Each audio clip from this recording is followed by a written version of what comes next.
Michael! How's it going? Gone. Hey.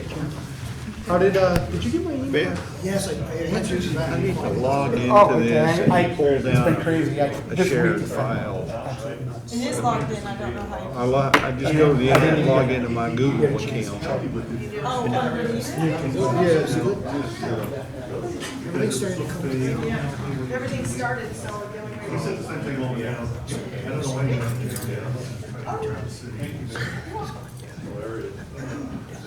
Never a dull moment there. Hi.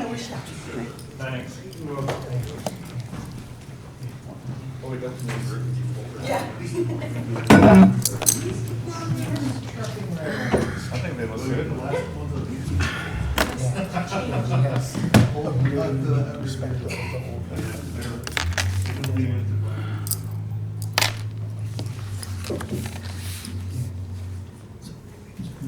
They're not, it's only to use.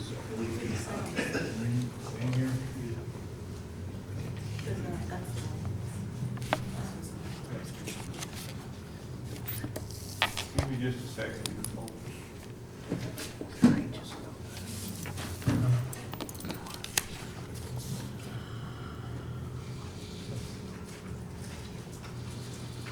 Okay. No, problem.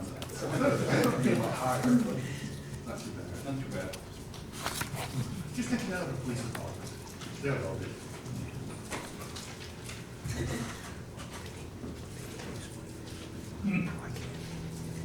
Everybody wants to charge it to everybody else.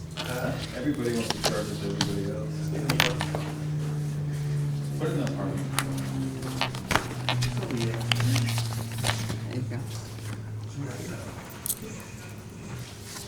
John loves it. They don't mind paying what he pays for everything.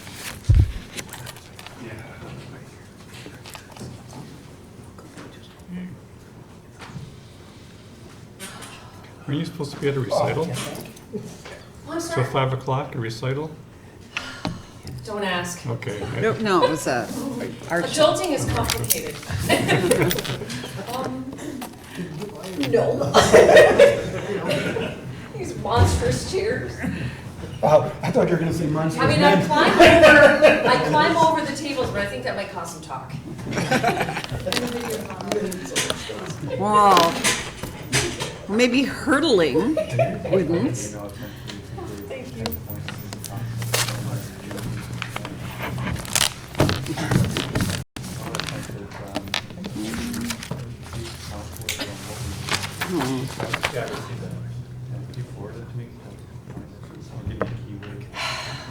Don't worry, guys, the crazy lady isn't gonna speak tonight, so.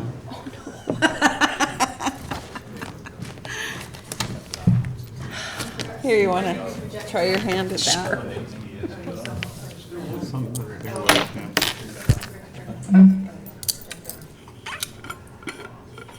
It turned out to be a beautiful day. Didn't it? Yes. Oh, it's lovely. I would love to be out there.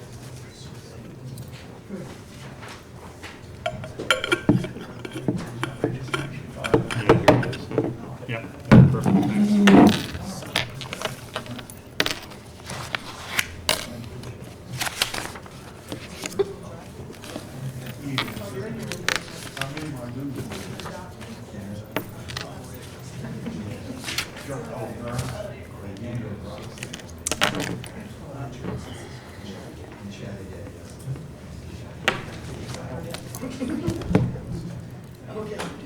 Do you know if Matt's gonna be here? Who? Matt. No? I imagine he would. He's around. Well, maybe I'll just ask you. I had a question about, remember how he didn't allow us to go?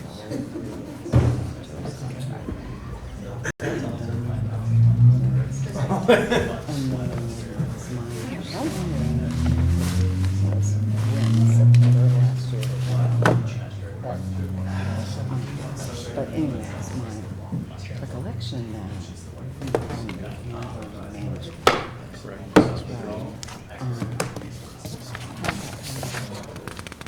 I'm kind of worried about it. that they feel and they can Oh, you, Peter? it all in the budget.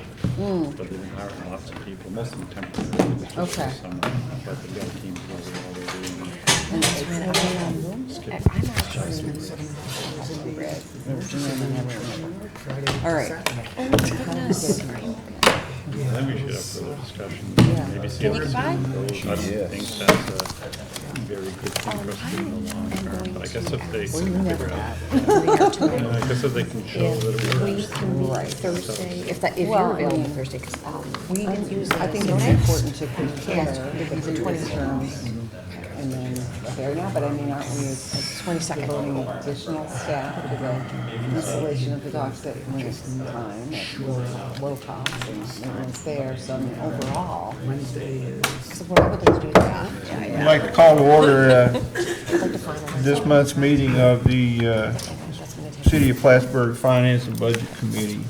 We'll start with the roll call. We know. Counselor Kelly, Here? Counselor Moore, Here. Mayor Reed, Counselor Armstrong, Here? Counselor Dick, Yes. Counselor Ensel, Here. Counselor McFarland,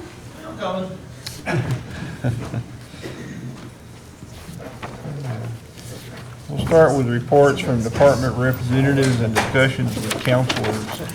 I'd like to forego that part of the meeting tonight and focus mainly on our 5-year plan. So, Mr. Marks, we may ask you for some assistance along the way, if you don't mind. Okay. So the next item on today's agenda are agenda items to be brought forward from our department to be approved by the committee and recommended to the council. There are 4 of those tonight. First is a request from City Chamberlain to adjust the 2018 general fund budget by an increase of $5,049.60 to estimated revenue and appropriations for the donation by Clinton County of the cost of adding a camera system to a new police vehicle funded by the county's Stop DWI program.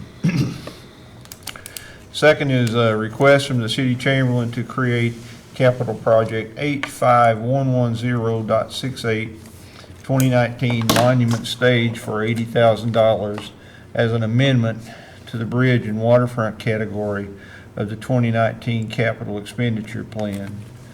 Number 3 is to request from the City Chamberlain to revise capital project H5110.51 2015 building improvements to increase the appropriations for the City Hall windows by $300,000 through funding provided from New York State under a DASNY SAM grant for $300,000.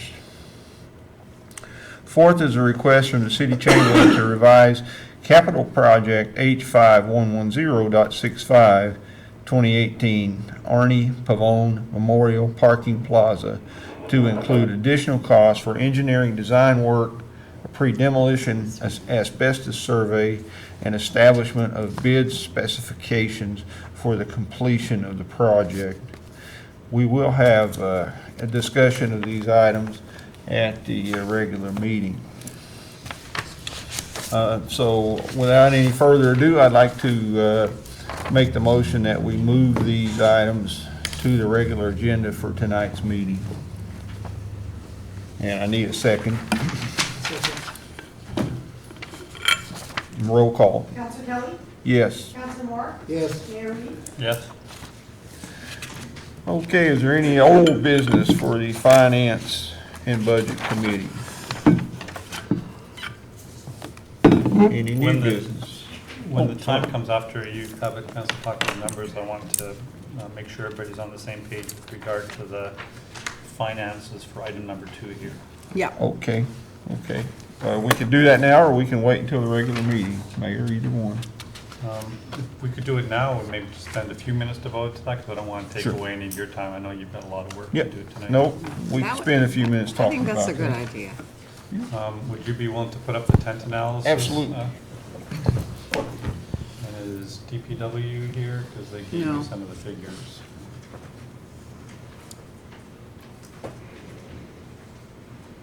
By the way, we got already information from the NIMPA that they can get us those renewable energy. Could we lights back there, please? It's revolutionary. Everyone see Thanks for that? that initiative. Make it maybe just a little bit hard. So this is, what has changed in what I'd sent out earlier is, I asked DPW if we went ahead with the currently approved item in the capital projects, which is the $30,000 tents. What kind of effort would they need to do to erect and take down tents 3 times a year, put up staging, which they have to do under the tents, and once the tents are up? And then what kind of reserve would they believe we need to put aside for repairs of the tents and the expected life of the tents? So that's item, that $8,000 item in row 5 and the $7,500 on the $5,500 Can I in row clarify 7. something? So even though it's a rented tent. No, we're- these were to purchase. We had in our capital project Oh, to purchase the tent, tents, okay. a tent for $30,000. Okay, gotcha. So after further discussion, we believed it might be worth exploring whether it'd be better to build a more permanent stage that didn't have to go up and down a number of times each year, because that, it really adds a lot to the wear and tear. So that was the assumption here, whether to continue on with the purchase of the tents or to put a movable structure in there that wouldn't have to be disassembled a number of times each year. And then I put in one more estimate or assumption of $7,500 of additional community value each year by having a permanent amphitheater down there.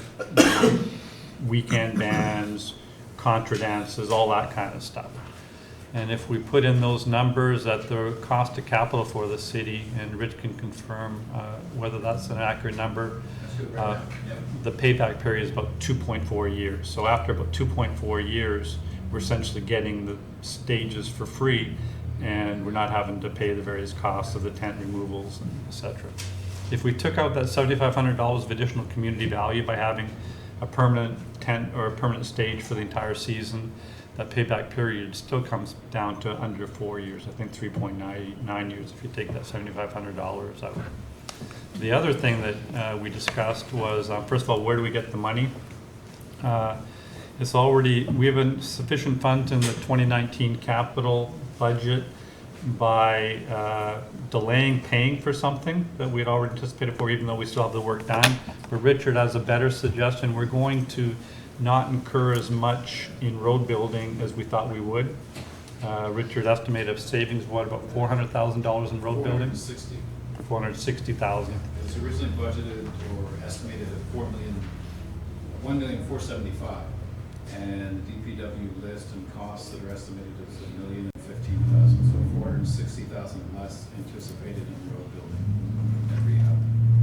And that'd still be to rebuild Cornelius Street, which, by the way, we need the public to know. We put out press releases, that begins on Monday. I've Still seen got the so- signs yeah. up with the, for Yeah, they're awareness. raring to go. Still has Catherine Street, South Catherine, and the Broad Street intersection being done. Protection Avenue and some work down in near Pine Street that has some real rutting. Did we add Sheridan? I You know, I can't don't recall. have that capital project resolution with me, but I sent that up over a Okay. month ago. All right, Where, you know, here was the original list and here's the new list. I think Main Road is still in there to be finished as well. it is. Yeah. But Sheridan, it seems that I do remember that. Mhm, okay, good. But that capital project resolution will show you which streets they went from and to. Okay. And which ones they left alone. But what about fixing the potholes all over the city? I know this winter was catastrophic for potholes. It's already that begun, are- hasn't it? Yeah. They're doing that continuously anyway, all through the winter. They keep on trying to pump material into those holes to keep them from flooding back out again, but they flood back out, so they keep on repairing them. But the permanent repair for the worst street is gonna be up at Cornelia, and they're doing that one. Yeah, that's like Route That's 3. the Yeah. worst. There was That is the worst. a patch project going on New York Road just as it goes into Lake Country Village. Really, I mean, you had to dodge all of those pretty conscientiously to have a smooth ride. But they dug, what's that called? They dig out the entire square. They don't just fill the potholes. They dig out a section and then resurface it. There's a So short- that will include money for that kind of short thing. stretch of Beekman, which is pretty bad. There's short stretches all over the city that are pretty bad. So, but like, even with the amount of potholes we've had over the winter, the Department of Public Works saying that we can save $450,000 in road work? What they did was they looked at the list of what was in the plan, $1,475,000, and they said, here's better estimates, and oh, by the way, here's the ones we know we can get done, and the ones we don't believe we will be able to get done with the resources they have. They're being Just in practical terms about of what they can scheduling. get done, Mhm. yes, Some and of the the time staffing and things. so forth. And they cut it down from $1,475,000 to $1,015,000. Now, that might come up a little bit because they've been doing this new strategy for road building this is the third year in a row now. Remember, they started with Prospect in 2017, then they did a pretty ambitious schedule in 2018, then this year. And each year, they've always been able to do a little bit more than they said they could. So I think what they've done is kind of buffered it, said this is what we realistically can do. But I promise you that if they're in August and they think that they can do another road, they'll be coming back and saying, hey, I think we can get another road done, this is my experience. And the estimate was $350,000 of CHIPS money would take care of part of it, $1,015,000. That's actually coming in at $430,000 of CHIPS money. It's a little bit better. But still, the long and the short of it is, there's gonna be $50,000 not spent on roads that could be allocated to this project. Okay. In addition to the $30,000 that's already there. I guess my question is too, the general public, if they hear, okay, there's $50,000 being taken away from road repair for a stage downtown, I bet you some people may question that. Well, I think we tell them is because the city's gonna be saving way more in year 3, 4, 5, 6 to year 100 by not going with a fabric solution. So, this is probably, to do otherwise be penny wise but pound foolish. But yeah, it's a more complicated message to try to explain to them long-term versus the short-term, the optics. The other thing is, we don't know, we've got big hopes for Harborside. I think each one of you has expressed that we want to do more there. We need to get more clarity on that. I think Councilor McFarland's got a lot of great ideas that we should hear from. But the advantage of this is that if we decide we want that stage more permanently somewhere else, well, it's a movable stage, and we could then reposition it somewhere else in the city. Will if we still decide have to. access to the current movable stage that we use for like the Christmas parade and so Yeah. on downtown? Oh, the That's trailer. still around. Can I, This is a movable stage, and if we find that it works better down at the harbor side or somewhere else, we can move it. Right. I guess my question also about this structure is, and I don't know exactly who raised it earlier, but they were reading my mind, fellow counselor, about being able to kind of keep tabs on it from vandalism and graffiti and. Yeah, that was me. I put that. And Yes, it I was think Elizabeth. that's something that's, I mean, if we're going to have this nice stage that's going to be somewhat of a focal point downtown, the last thing we need is to have it vandalized. And is there any way we can kind of cordon it off or do something so that It's going to have some kind of specific security measure because you're Right. not going to keep vandalism and shenanigans out of it. You're just not. Right. And I asked Chief Ritter about that, even when we have the tent down there, even under the alternative scenario, putting a tent down there, we have had vandalism of a tent at one time. Somebody ripped a hole in one once. So I think we need to have some sort of camera or something on that, no matter which one we do, because you're right, they are a nuisance attraction down there.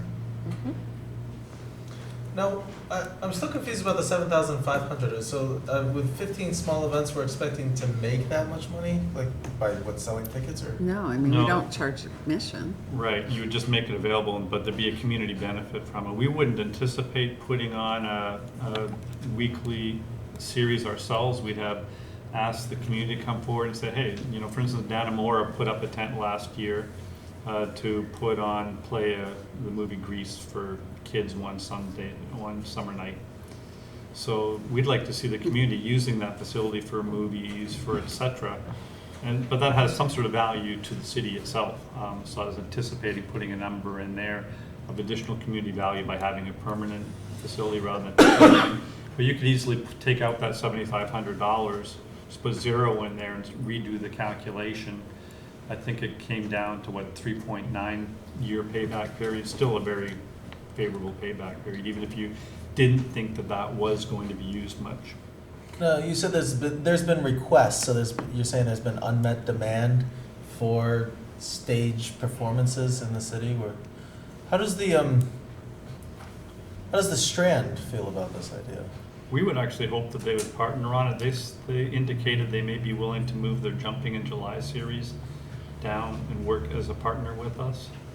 As you know, they put in, was it Thursday nights, Friday nights? Thursday night. Thursday nights shows. In July. They're having to put up a stage for that. So if we already have a stage available, they may be willing to partner with us on Do we that. know what the life expectancy of this particular structure is?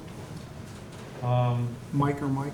Mike Bissett, how robust do you think that stage would be? What kind of maintenance would it be for a metal steel stage instead of the fabric stage? Again, it's gonna depend on maintenance. It'll probably come primered with a red oxide primer. Just keep surface rust off it. I mean, change boards periodically if you have a wood deck underneath the actual event surface. So it could be a 15, 20 year plus.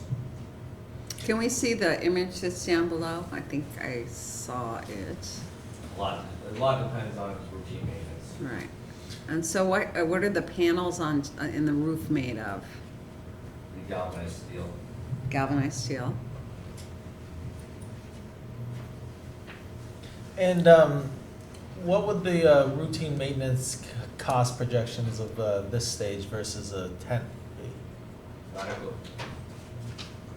I did not do that. And if, as you said, we can move the stage maybe to the harbor, maybe somewhere else if we decide, because this is a movable stage. How much would it cost to move the stage if we decide to move it? Right, it looks And like. would we be able to do it, or would we have to contract out to get it moved? Right, those are all good questions, but look at, would we have to have some kind of platform like that, or is that just optional? We would be able to move the How stage would it ourselves. be movable? It'd be no different than pulling a trailer. It'd be coming in It's on three section, sections. that's just the artist, right? It'd have a pintle hitch on it, removable receiver and pintle hitch, and we'd move it around a section. Right, but what about the base? That's just a facade there. That's a just facade. Plywood with a simulated Okay, masonry look. all right.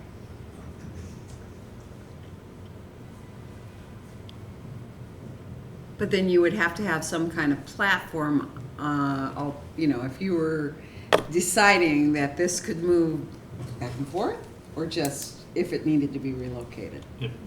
If and when, they'd probably, out of prudence, want to move it for the winter, Mhm. anticipating that we could have flooding in this area, because that's why it was designed to be movable. Okay. Oh, so it would be moved indoors or somewhere every winter? The way it's constructed, it can stay outdoors. It's an all-season, we would bring it to a secure location and store it.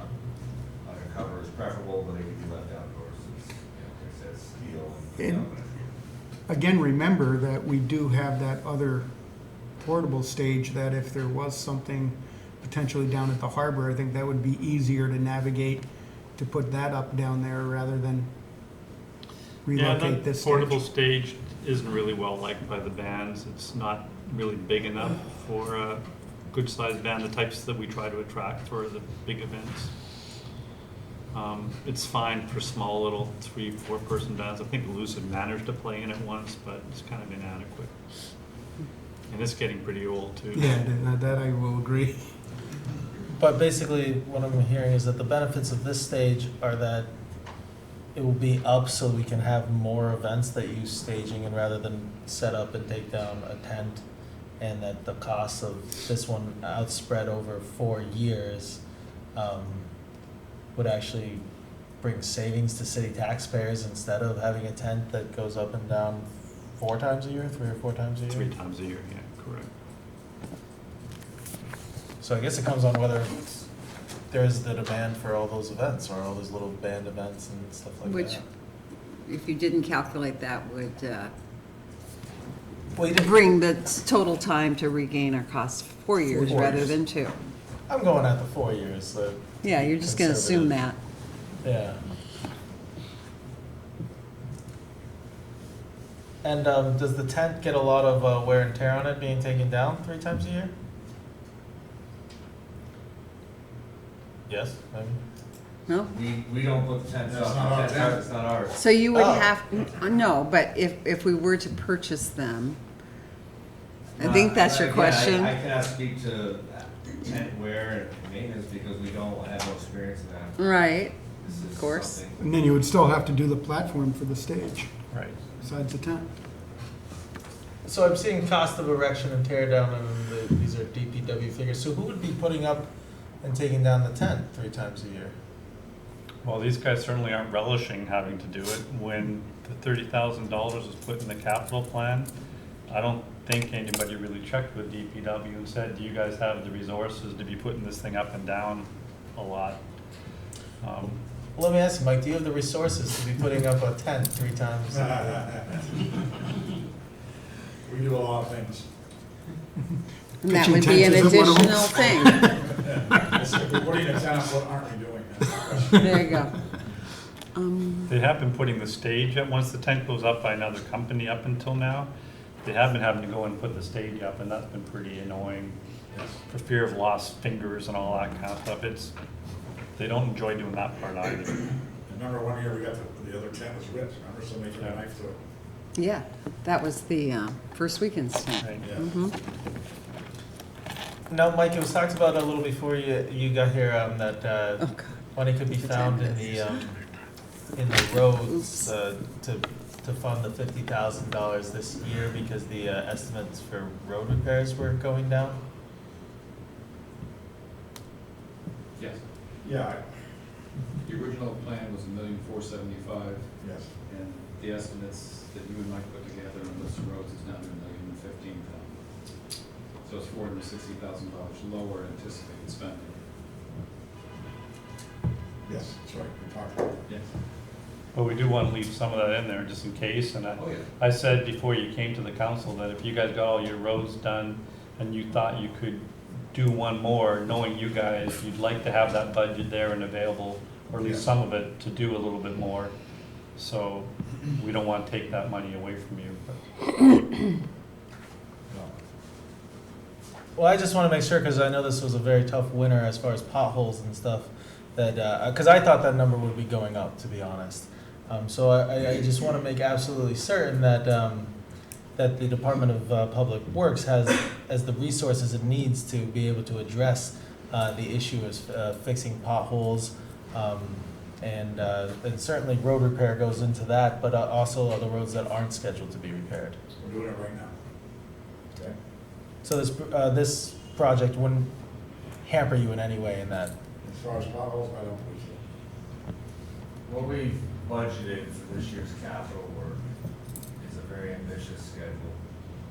So if we had it, Rich, was $1 million, you said, The original plan had $1,475,000, and when you refined your estimates and determined what you could actually get done, it was down to $1,015,000. I guess that's a great way to put it, determine what we can get done. So, yeah, that's a lot of work to get done this season. We're very ambitious on what we're doing, which you probably heard starting next week, so we'll see how we go, but, yeah. And was We're not Sheridan, shorting ourselves. was Sheridan Avenue included in your numbers? Sheridan Avenue, yeah, we're right on that one. Where's Sheridan Avenue? It's connects, it's off of South Peru, just past Momot, and it links into the parking lot where the. Okay, I know. Right. Yeah. There are trenches there.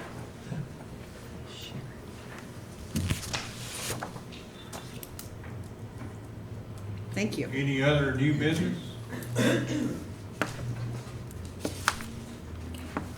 was very well explained. The only other new business I have is to talk about our 5 and 10-year plan. So I'd like to put that up on the screen now. We're at the end of the time we have allotted for our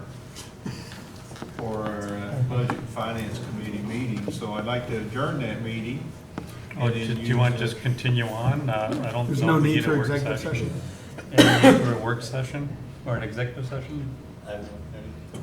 Nope. Okay to continue on? Please. Okay. Well, then let's continue on. What you're looking at should be somewhat familiar to you by now. I sent a PDF version of this to all of you, and we worked with this in previous years. This may be new to Elizabeth and Jeff, but the basic idea is that the charter demands that we complete a 5-year budget plan every year. May I make a suggestion, Mike? I know that it'll not give us the broad landscape view, but is there any way of magnifying this so that we can see Yes. the Would you like to have categories it to be the left larger? better? Councilor Can we, Armstrong? actually, Mike, I don't know, I would there be didn't- any way, could we kind of maybe take column J, because we're looking in advance, I mean, Yes. we can maybe. if Collapse we that. That column, Hide that column, it might make the figures larger. we can do that. Okay. So that should allow us to make the spreadsheet a little bit larger. That's great. Thank you. I'm not Better? great, but it's better. Okay. So, and that points out, the major takeaway here should be that we as a council have done a pretty good job of creating a fund balance where there was none.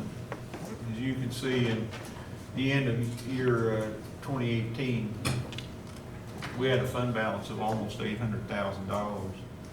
And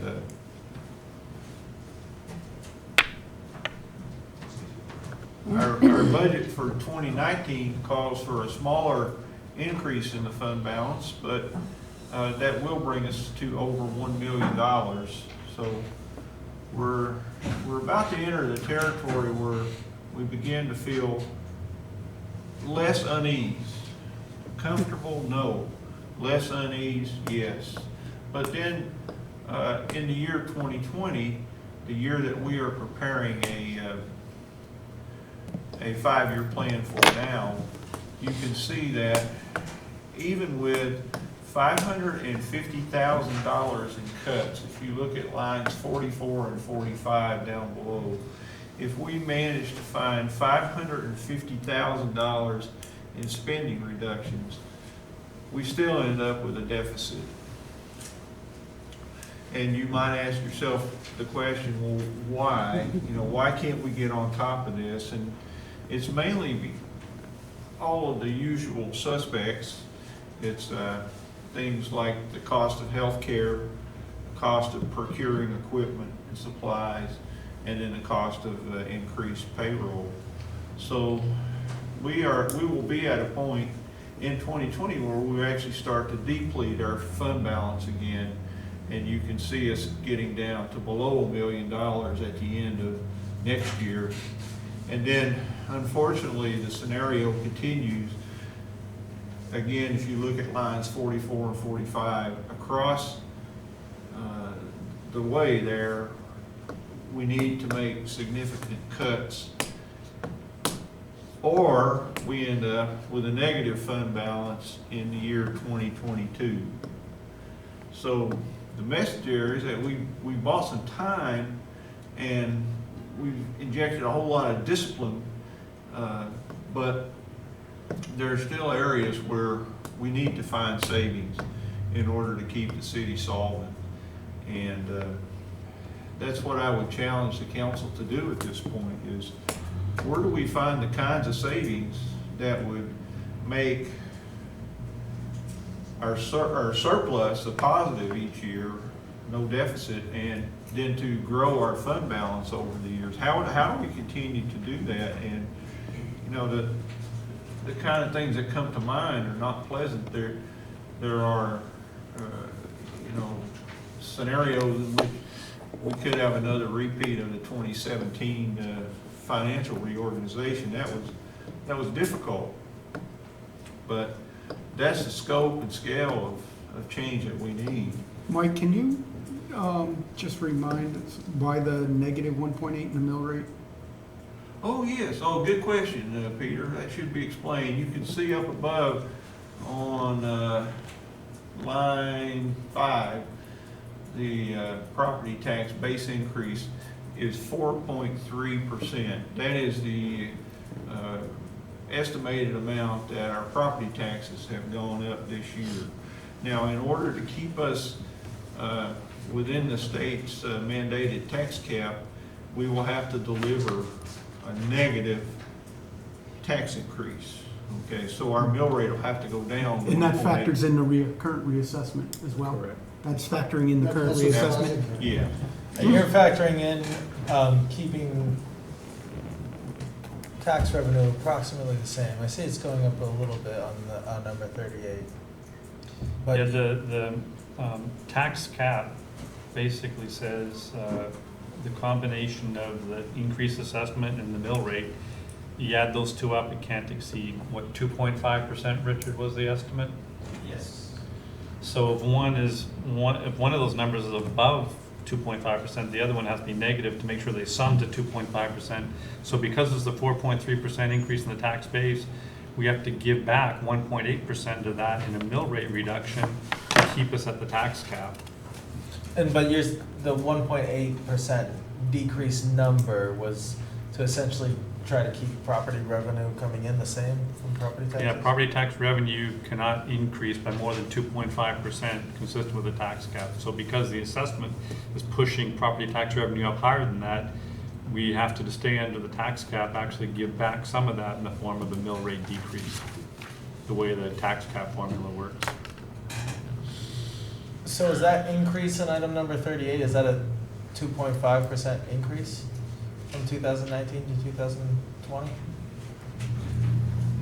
11,631 to 11,913. Looks like it. Approximately. You're looking at about, what, 240,000? Not more than that. No, yeah, about.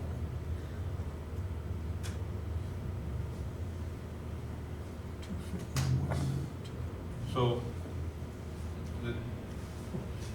The other painful thing too, and we've been trying to understand this ourselves, let's see what the driving forces are, is that when we have a tax cap of 2.5%, you might say, well, great, revenue rises by 2.5%. That should be allow us to stay ahead of things.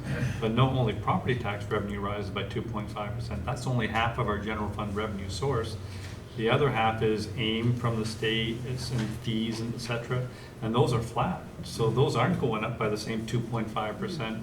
So the 2.5% increase in the tax cap allows, really only allows us one half of that 1.25% increase in general fund revenue, because it's only half of the general fund revenue formula.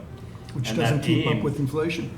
Yeah, AIM doesn't go up with inflation. It's been flat for a number of years. As a matter of fact, towns and villages just had an AIM decrease. Cities escaped the AIM decrease this year. Hopefully they'll escape it next year, but towns and villages had that number actually go down instead of even staying flat. But staying flat doesn't keep you up with inflation, right? So it's very scary what's going on in the Albany level with regard to assistance to municipalities. Yeah, I think another way to explain it is basically our expenses go up. The number that we use is like 3.15, I think, percent, and our income only increases by the tax cap. So you're losing 1.5%, 2% every year on the best case scenario. So over time, it erodes our available funds.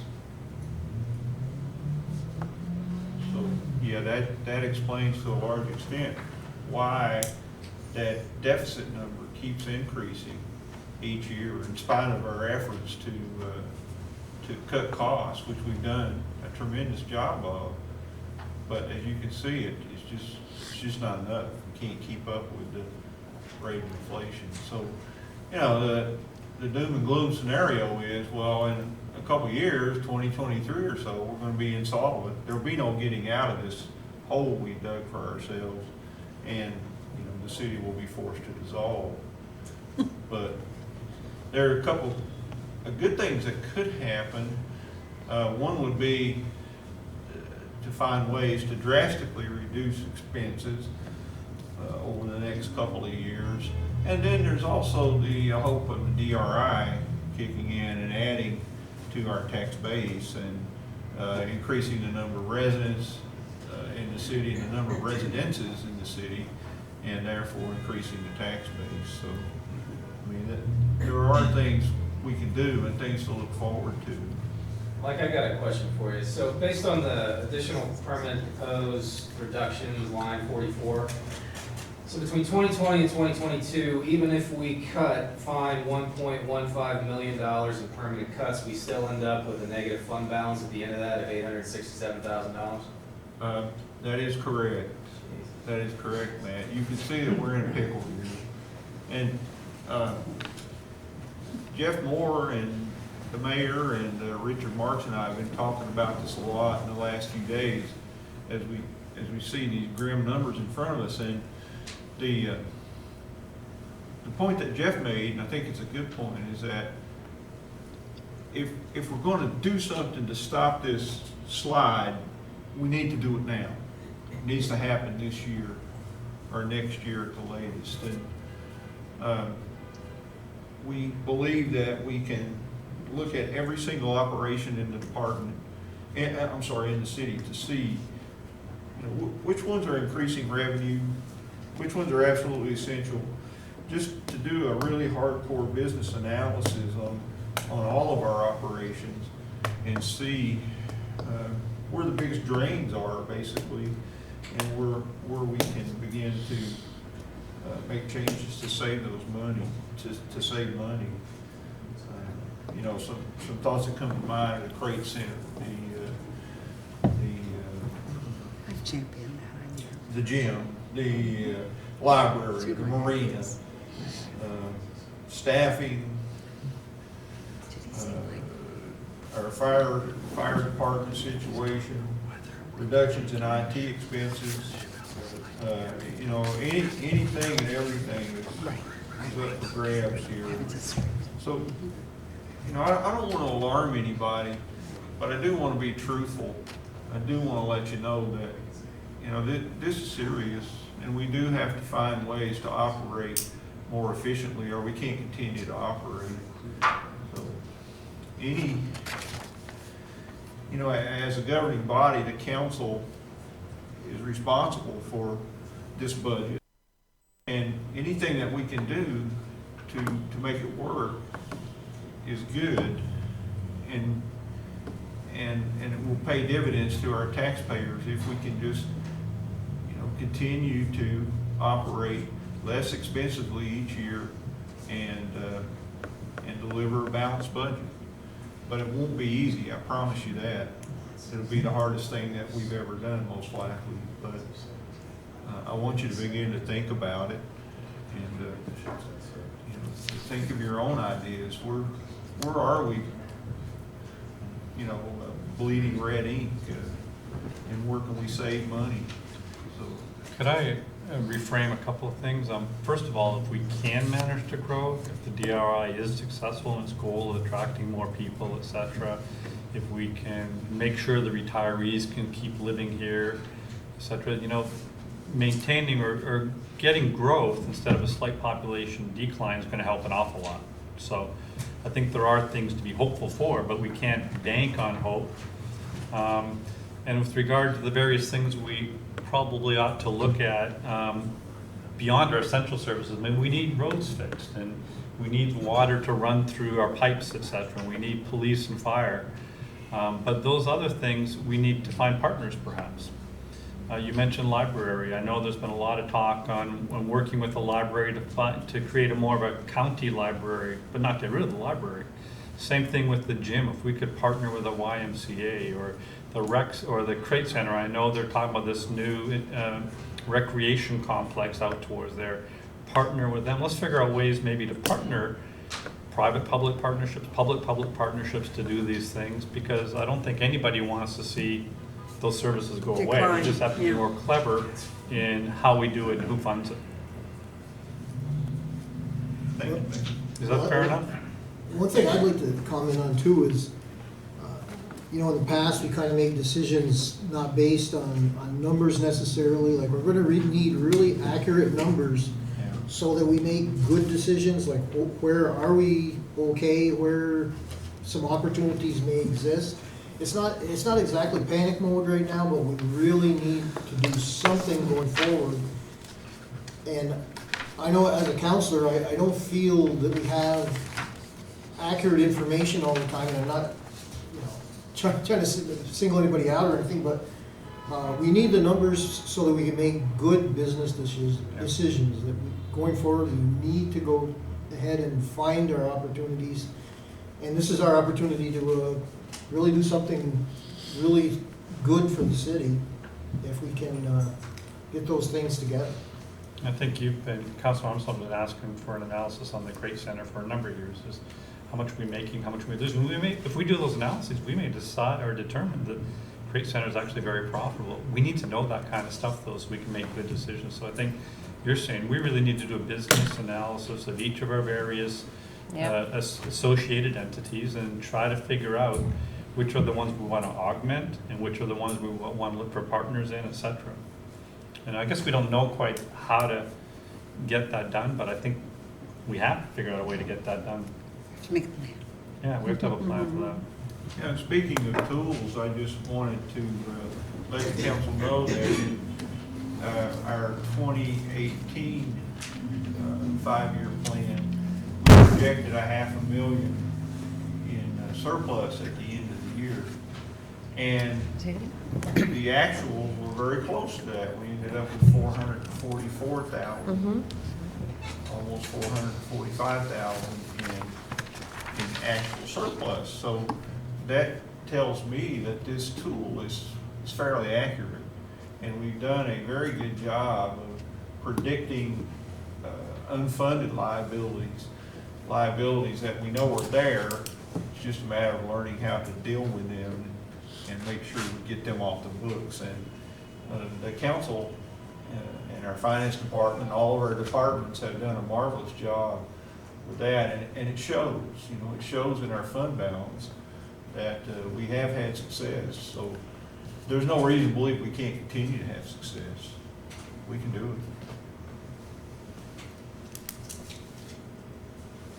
Anybody have any other questions about this, or?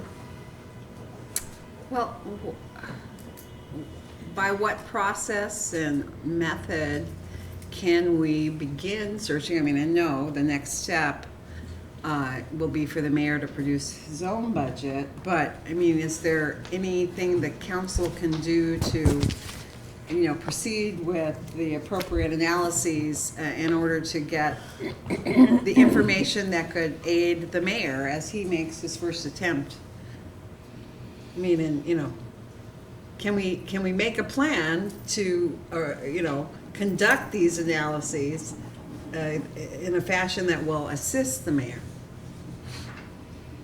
I mean, rather than, you know, it seems like you do a diligent job, you work with your department heads and so forth, but if we can all be on kind of like the same team in this process, we will kind of be ahead of the game when it comes time for us to do our review. Yeah, and we don't need to complete that analysis by the time, you know, as you know, I try to put out my budget in July. If we could just have that analysis done before you all take your final cut on the budget, so we have a little bit of time, but I think your sense of urgency that we have to start doing that right away is accurate. And any help you all can do in coming up with a framework to do that, I'd very much appreciate it. Well, I think we need to, which Mike has already started on, is to generate a list of potential options and then weigh those options out to where we would get the most bang for our buck. Yeah, I mean, I would love to see itemized budgets from both the Crate Center and the Rec Center. I think that would be, for me at least, I think that's helpful.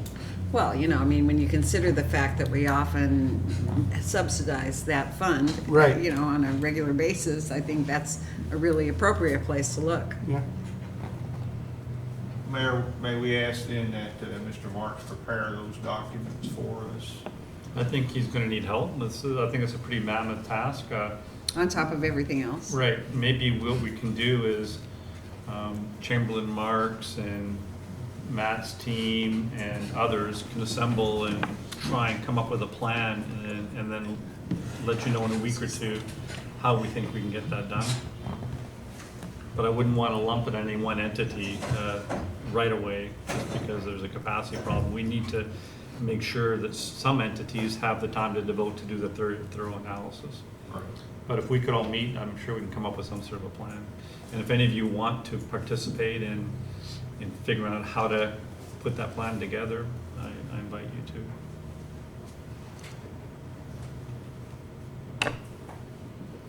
Well, I just want to say that, you know, it's all doable now, the longer you wait, we don't want to get in one of those disaster situations where we have to make many moves. We can do some smart things now and probably turn those numbers around.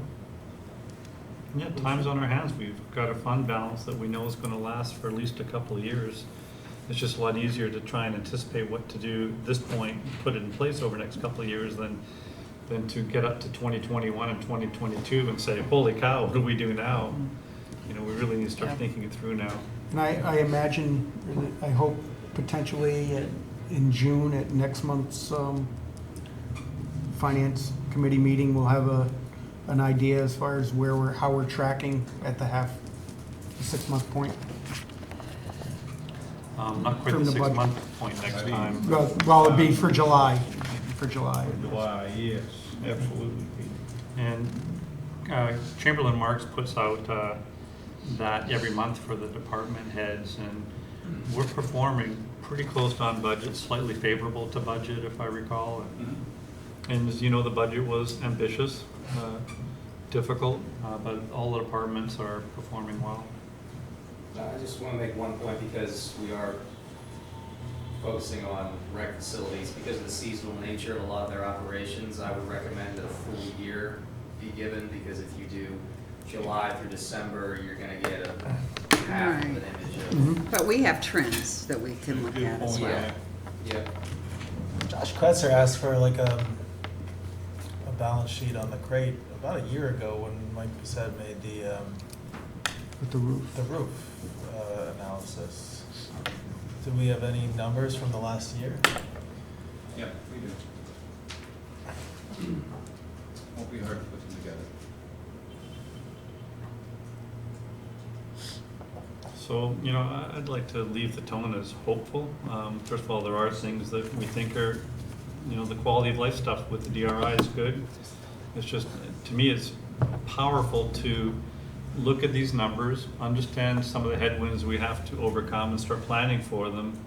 And to me, that's kind of a hopeful exercise. What isn't hopeful is burying our heads in the sand and then 2 years from now going, holy cow, what do we do now? Right. So we have time on our hands, and we have people that can do that analysis for us. So, and we have partners in the community that are going to work with us, because everybody wants the city to thrive. So I thought this year we made some real headway in our budget. we did, yeah, we did. Well, and Jeff Moore mentioned data at our fingertips. So where are we at with the Open Gov? And I know we were pursuing that. Well, we met with Mike and a team from OpenGov last Monday or Tuesday, and Mike had some concerns, and the mayor had some concerns that they tried to address. We're having a follow-up meeting tomorrow, and we'll report out further next week. I guess my question is, if we had OpenGov at this point, would we be able to access the information that Well, that's part of the We're advantage seeing- of that kind of software. It does kind of you're able to do analyses fairly easily and have access to data that you normally would have to go through Chamberlain Marks in order to get to. So that would be the ultimate goal. I mean, the thing that we're grappling with most seriously is, you know, this is a mid-year decision. If we were to make it now, that would be an unbudgeted item. Where does that money come from? There are other concerns about, just the actual implementation of it, worries about how that can be carried out.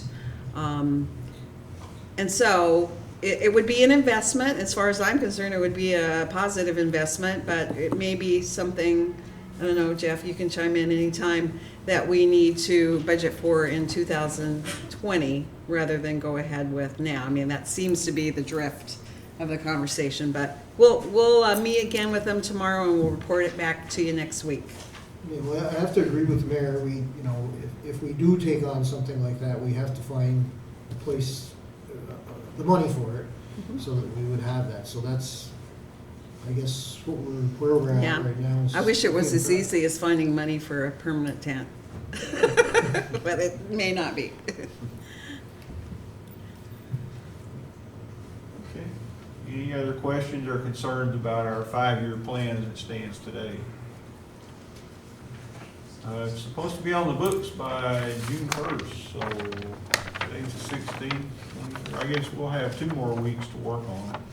You might want to schedule some additional working group meetings or devote some more time during our work sessions to continue to discuss this for the next couple of weeks. Absolutely. I'm sure you piqued a lot of interest tonight. Well, did want to reach out the hand of help to any counselor, new or old, who has questions about the format and how it works and the formulas and where we get all those numbers. Be happy to answer those questions for anyone. You need to be informed to make good decisions. Okay. Thank you, everyone. Thank you. Thanks, Mike. Thanks, Mike. Oh, okay. Oh, we gotta finish Would this you be meeting. willing to then conclude the Finance Committee meeting at this time? Yes, I'd like to make a motion that we conclude the Finance Committee meeting. I'll second that motion. Counselor Kelly. Yes. Counselor Moore. Yes. Mayor Reed. Yes. Let's then begin tonight's council meeting, please, with the Pledge of Allegiance. I pledge allegiance to the flag of the United States of America and to the republic for which it stands, one nation, under God, indivisible, with liberty and justice for all.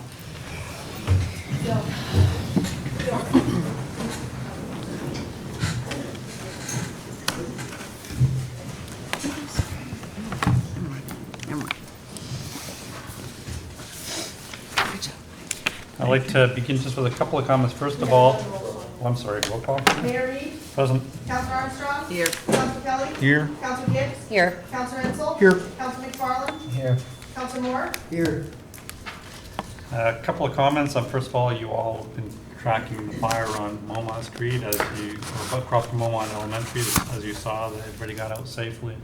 I'm really grateful that our fire department got there within 3 minutes. Again, they did an exemplary job in protecting property. I'm grateful for that. I sent out an email to you summarizing a meeting that we had with our local or our regional electric authority, the NIPA, New York Municipal Power Authority. Very productive, and there's been development even since. They've sent people up from Albany, from Syracuse to work with the city. They understood we have a very ambitious plan for combating climate change and for energy resiliency. And they explained to us how we could better leverage some of their IEP resources to do things such as energy audits for all of our city buildings. They volunteered to help us with that. They volunteered to contribute to allow us to purchase EV charging stations downtown or in various parts of the city. They volunteered to help us train our building inspectors as continuing education to help them recognize and enhance energy efficiency in the buildings.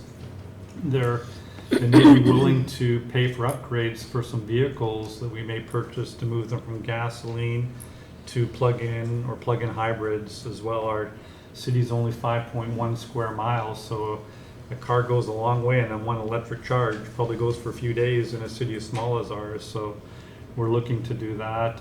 As you know, we're already doing a good job in LED. Already our turn signals are already LED throughout the city. And Mr. Tracy's been converting our overhead lighting to LEDs as well. And we're looking at LED conversions in a lot of our buildings as well. The most exciting, let's see what else. They're sharing information that they have in other communities trying to do the same thing. They're also in the association. They're going to help us with our initiatives for heat pump adoption and other energy conservation matters. They've figured out a way that we can encourage solar within the city. Up till now, that had been an obstacle we didn't know how to overcome, but they figured out a way we may be able to do that. And the thing I'm most excited about is, as you know, about 3% of our power we have to purchase on the futures market each year. They figured out a way to be able to allow us to buy renewable energy power in that 3% mix. And by doing so, we then essentially become 100% a sustainable energy community, only one of a handful of communities like that in the entire country. So as a matter of fact, we've just received a letter from them today explaining exactly how they can do it, and they encourage us, if we're interested in doing that, to pass a resolution and do it. It might cost a fraction of a tenth of a penny on our electric rates, but our electric rates will be essentially unchanged by doing so. So that seems like a real promising thing too, and I really thank Mr. Tracy for assembling a group of half a dozen people who came up to do that with us, and just a very good meeting. Councillor Schneller also participated on behalf of the city as well, so making a lot of headway. In It would that. be fun to do some calculations and see what kind of cost savings those would generate in the future as That'd well. be really interesting, actually. And remember, what we want to do by doing so is not only to save our residents even more money than the low electricity costs they already receive, but also have that greater capacity to attract industry we could sell that energy to and generate jobs in the region as well. So that was very exciting. And then finally, to highlight the upcoming road building season that's beginning on Monday, we've got a proclamation. Whereas our Department of Public Works team has increased the rate of road building tenfold over the last couple of years through ingenuity and hard work. Whereas their novel new approaches have greatly stemmed the rate of water breakages in the city. Whereas whenever there's a difficult job to be done in the worst of conditions, our Department of Public Works crews are there to serve. Whereas the Department of Public Works crew will rely on our patience and assistance in the repavement of Cornelia Street, South Catherine Street, Protection Avenue, and elsewhere over this very busy paving season. Resolved that I, Mayor Colin Reed, Mayor of the City of Plattsburgh, proclaim this week to be dedicated Employee Week in honor of the Department of Public Works supervisors and maintenance staff for their continuing efforts for both routine maintenance and preparation this season's upcoming pavement projects. So thank you all for your hard work.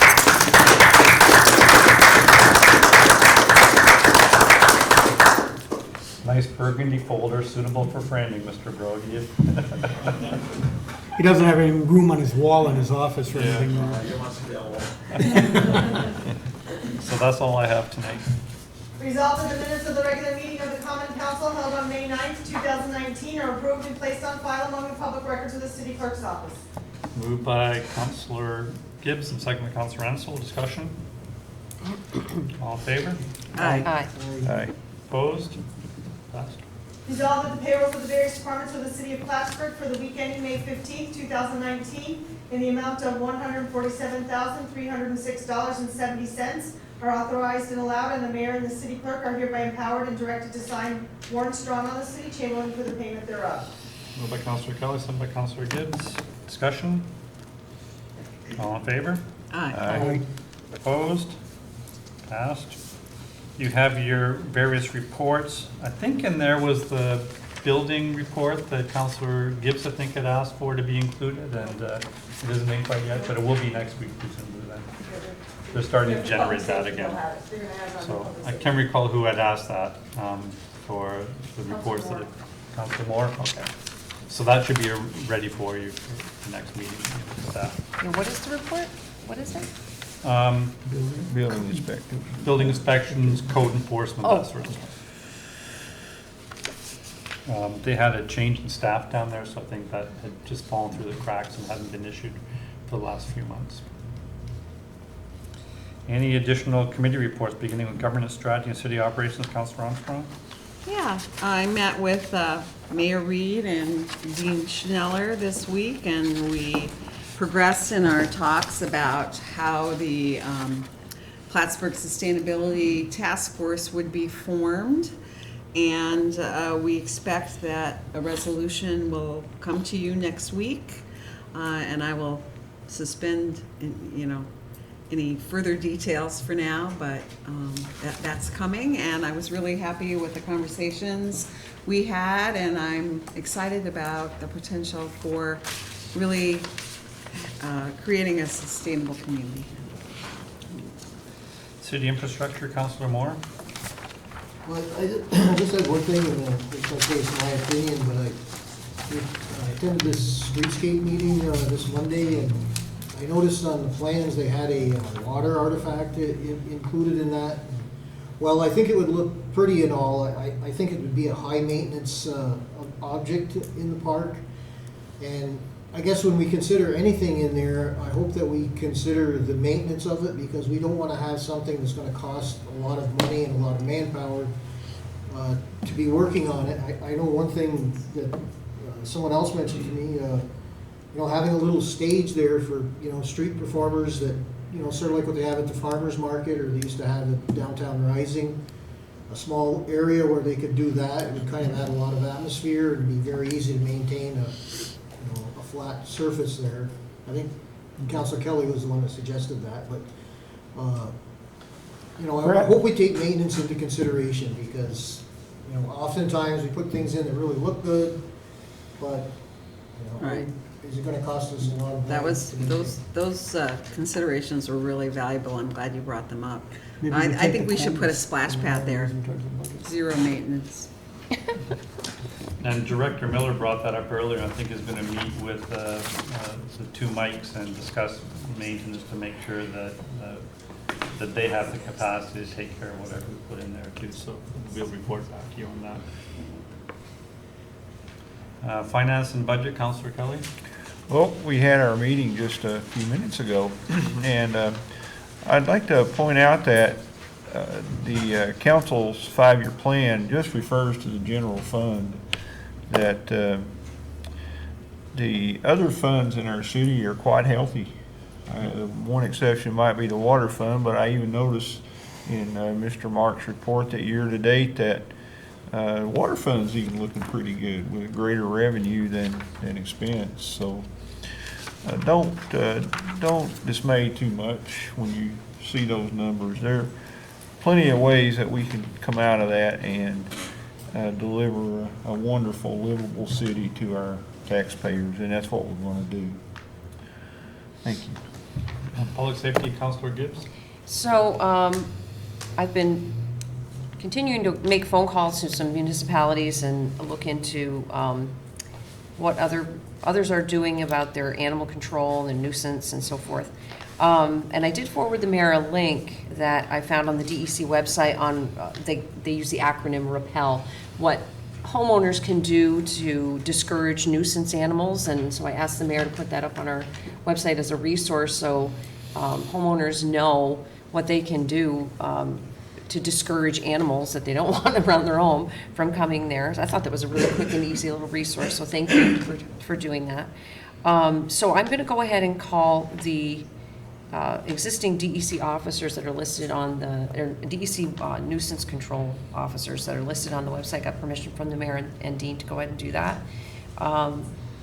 And I'm just continuing to investigate what others do, and what they do is different than what we do. So I was hoping that we could have a lengthier meeting next Thursday, because I don't have school because of extra snow days.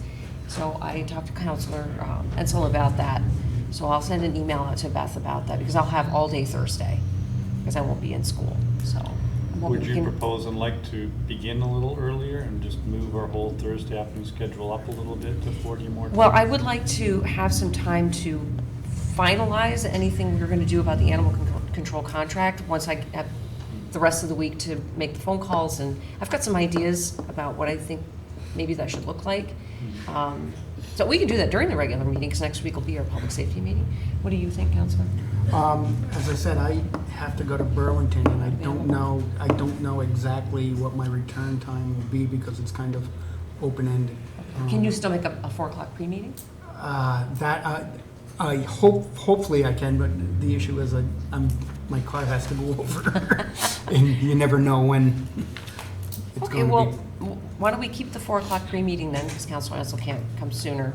How about if And, we get the time free, how about if we move our meeting up a half hour at 3 o'clock?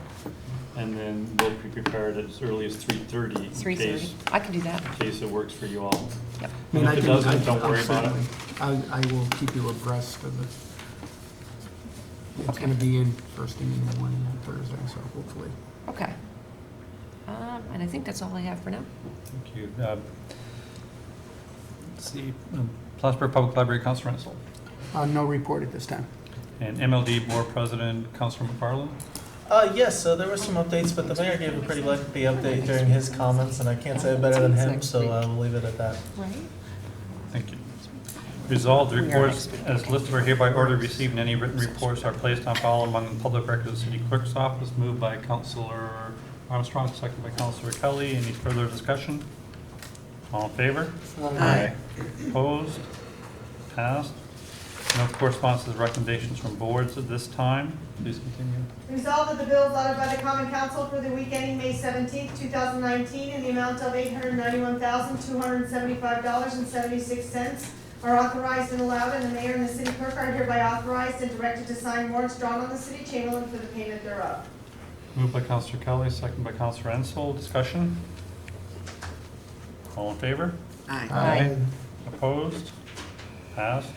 This is now an opportunity for the members of the public to please come address the council on any issues on the agenda tonight. There's an agenda just outside the door if you don't have one, and there will be another public comment period for any issues of mutual concern at the end of the meeting.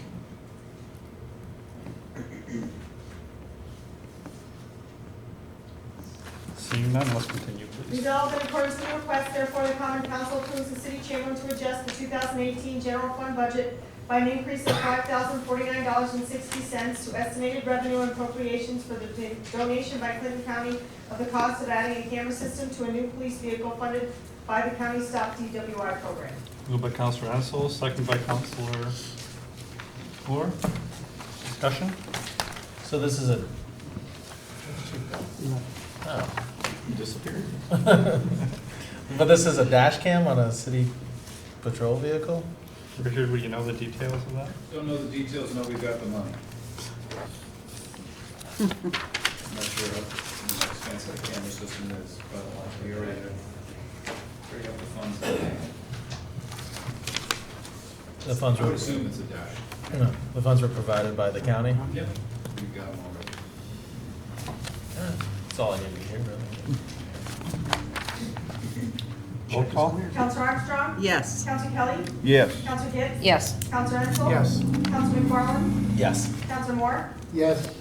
Resolved in accordance with the request, therefore the Common Council approves the city chamberlain to create capital project H5110.68, 2019 monument stage for $80,000 as an amendment to the bridge and waterfront category of the 2019 capital expenditure plan. Moved by Councilor Gibbs, second by Councilor Moore. Discussion? Yeah, I'll point out there was pretty robust discussion on this in the committee meeting. I will note that the stage is movable, which I like, in case a better place is found for it. And it does, one thing I thought was most compelling for it is, I asked the gentleman from the Department of Public Works about putting up and taking down a tent. They didn't really seem thrilled about that idea. You didn't use the B word, at least. So I thought that was pretty compelling, and the other most compelling factor I think here would be that an expenditure of this, even though we'd probably save money in the long run, would not hamper or hinder any fixing of potholes right now, because that's certainly a very big issue in the forefront of most people in the city's mind after the winter we just had. It's a, Well, and it's important to consider how we're gonna go forward with a road rebuilding plan in the future, because healthier roads are less likely to be susceptible to damage, so that's a goal that we ultimately have to hold very high. I also, as I expressed in the finance meeting, that the concern, as Councilor Gibbs had expressed earlier too, about the potential for vandalism and so on, and that with the assurance that it will be monitored either with regular patrol or with closed circuit cameras and so on, surveillance cameras, that I think that's absolutely necessary for this project and with its location, which is kind of hidden from everyday passerby. Yeah. I didn't bring it up during the prior discussion. My big concern with this was demand. I do know that I was at the last Mayor's Cup, which in Tara Powers got some fantastic bands playing at the last Mayor's Cup, and I went and saw them and enjoyed them immensely. And I was surprised that there was quite a bit of turnout, but I couldn't imagine why it wasn't higher with the amount of bands. So I do hope there is demand for a stage down there, but perhaps if we get it to be a more thriving venue and there are more events there, people will grow accustomed to events there. But that was my big concern. I know one community down in the Capital District that through the months of June and July, every week they have actually a concert right in one of the squares in the community that is put on by the city, and it draws thousands of people. I think down the road, if that is something that we could look into, or, certainly there would be expense involved, but I think it would be something that the community would enjoy, and we could certainly justify the expense for the stage. I'd love to see it happen. Saranac Lake and Lake Placid, as you know, does it. Albany does that. I think right in the steps of the They do it right on the Hudson. office building. It's right on the Hudson. Yeah, so surely that's something we should be able to figure out, especially if the business community comes together and sponsors those events every week. City Cohoes does it as well. Yeah. Just Mike, like did you- roadies. Don't forget, it's a movable stage, right? You don't have to always have it down here. Right. For all kinds of events in the city, you gotta have the oval, if you take it to one of the parks, it's great, depending on the design of it, I think it's very movable. You could use it all over the city. But once again, I don't think I fully articulated, what about a base? I mean, don't you have to have a particular base, or does it come with its own, or how does that work? When you gotta have some place to plant it, right? Attach the base to the stage, I mean, the stage is movable, then they put a base on it. Okay. It'll have legs, so Yeah, legs. it'll show up like at the trailer stage we currently have. Okay, And there'll be telescoping legs that go down. I see. There'll be leveling legs. gotcha. So, Thank you. And you couldn't see because of that skirt, but it's actually trailers that it's built on. Okay. Three series of trailers. That's an important not- detail. Okay, good. One point I'd like to make, Mayor, just to clear things up, is that potholes are an operational expense, are they not? That is not a capital project every year. No. It comes from your operations budget. So that would have, this capital project would have no impact on potholes or any other operational expense for that matter. Thank you for sharing that. You're welcome. Any further discussion? Roll call? Counselor Armstrong? Yes. Counselor Kelly? Yes. Counselor Gibbs? Yes. Counselor Renzel? Yes. Counselor McFarland? Yes. Counselor Moore? Yes.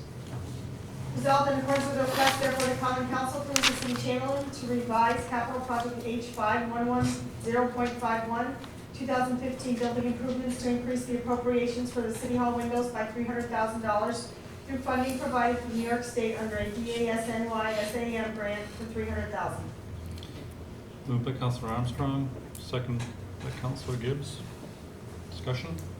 So, I just happen to consider all of the various parts in the process and making decisions about these windows. Are we, could you review that for us?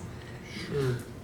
Mr. Bissett, could you give us an update on the process of the one window that we're piloting right now? Well, yeah, the project that's handed off to us was a test window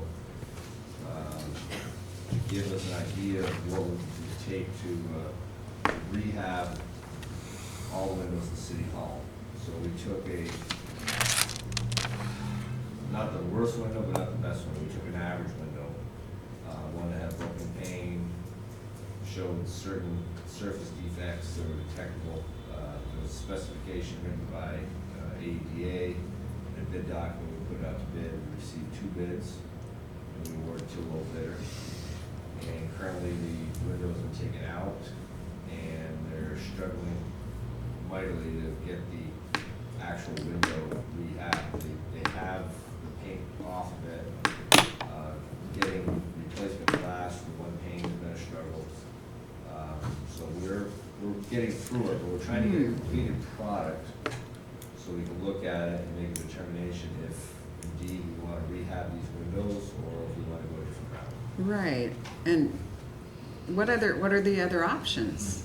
Well, that's something we have to figure out.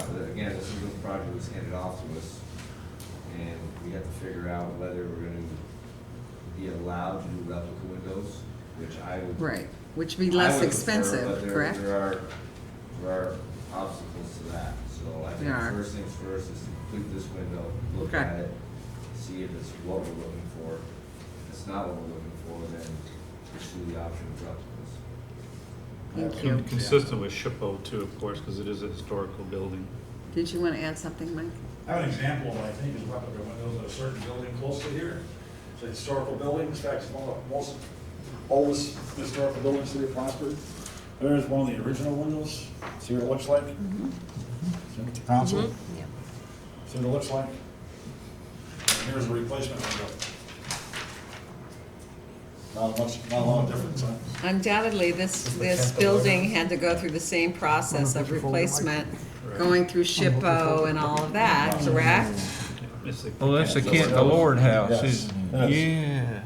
So they would have had to have gone through the same process, get the same kind of approvals and so forth. So that does hold out then the possibility that we might be able to go that We need to take route. into consideration not only the end product. So say we're able to rehab these windows and make them as good as new and functional.